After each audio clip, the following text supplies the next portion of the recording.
रामकृष्ण हरी पांडुरंग हरी सध्या वारीचे पर्व सुरू आहे।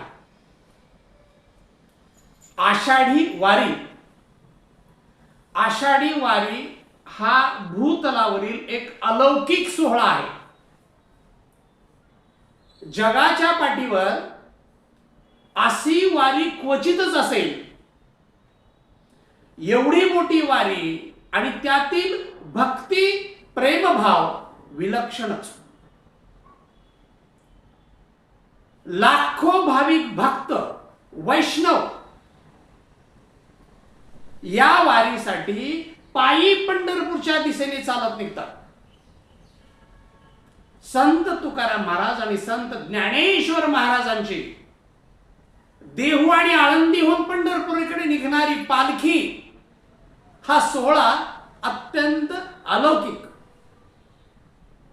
आषाढी वारी ही सबंध वारकऱ्याचा जीव की प्राण।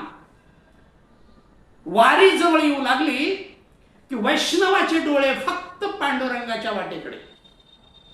संपदा सोहळा नावडे मनाला लागला टकळा पंढरीचा। ते पताकाचे भार, तो नामाचा गजर, ते वैष्णवाचा मेळा, ते मृदुंग टाळाचा जयघोष,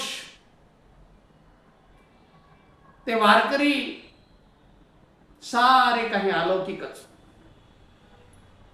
वारीला जाण्यासाठी आपणास काही अडचण येणार नाही एवढीच चिंता वारकऱ्याला सदैव मनामध्ये सतावत असते। वारी चुको नेदो हरी हेच त्याचे पांडुरंगाकडे मागणे असते।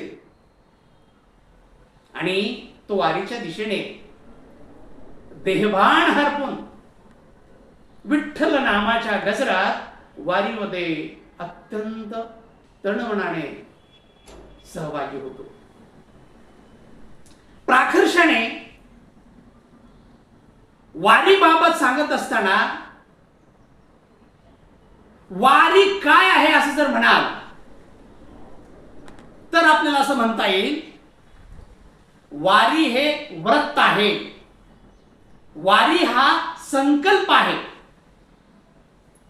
वारी हा अभिमान आहे आम्हा मराठी माणसाचा।